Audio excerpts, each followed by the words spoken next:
When things go wrong or things don't work out, it's really common to slip into self-focused thinking. For example, your Etsy store flops. A common reaction is, what is it about me that made my Etsy store flop? When your running habit doesn't work out, it's pretty common to start thinking, what is wrong with me that I could not stick to that running habit? As humans do, we like to make things all about ourselves. What if instead of responding to things not working out with something's wrong with me, you started saying, maybe something's wrong with the system instead. In this podcast episode, I want to talk about why that is a way more helpful response and how to do it. Welcome to Grow with Intention, the podcast of people who want to create a life that feels good. In this episode, we're talking about responding to your failure with systems thinking. Business consultant W. Edwards Deming once pretty famously said, every system is perfectly suited to the result that it is getting. If you're getting a result in your life that you don't want, your Etsy store flopped, your running habit isn't sticking. That result is exactly what the system you have in place is designed to achieve. You got that outcome because the system that you set up or the system that just happened to play out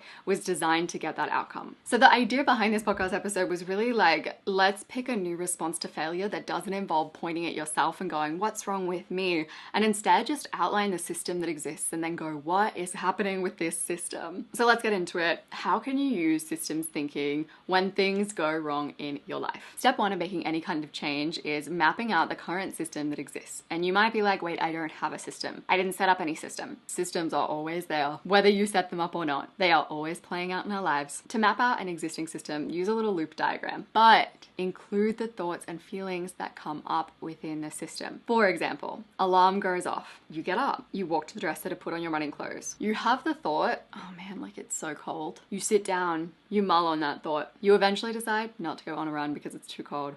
You get back into bed. If you keep on following that system, you're going to get the same result. There is something about mapping out an existing system and including those thoughts and feelings that come up that just makes the system feel very impersonal. It just is what it is. It's just a system that plays out. So once you've mapped out an existing system, whether it's one that you intentionally set up or not, move to step two, which is to get clear on the outcome that you're actually wanting. That could be you want to go on a run every day, but if you go a little bit further, you don't want to go on a run every day to go on a run every day.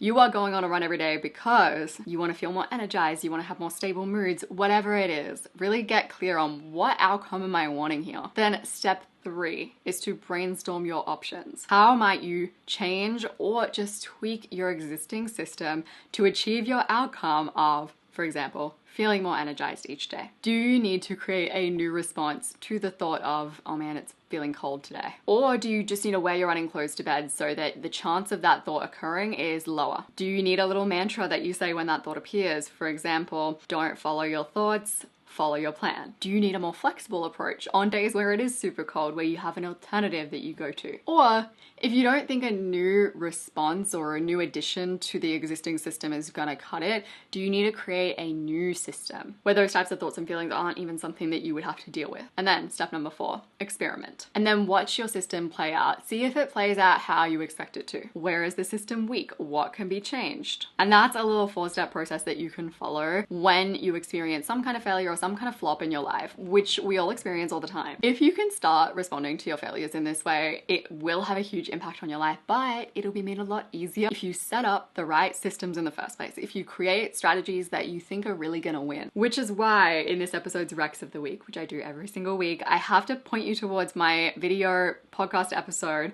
on how to create a strategy for your life, which was very inspired by Roger Martin's work. And I also have to recommend, as my second rec of the week, the book The Power of Systems, which inspired this podcast episode.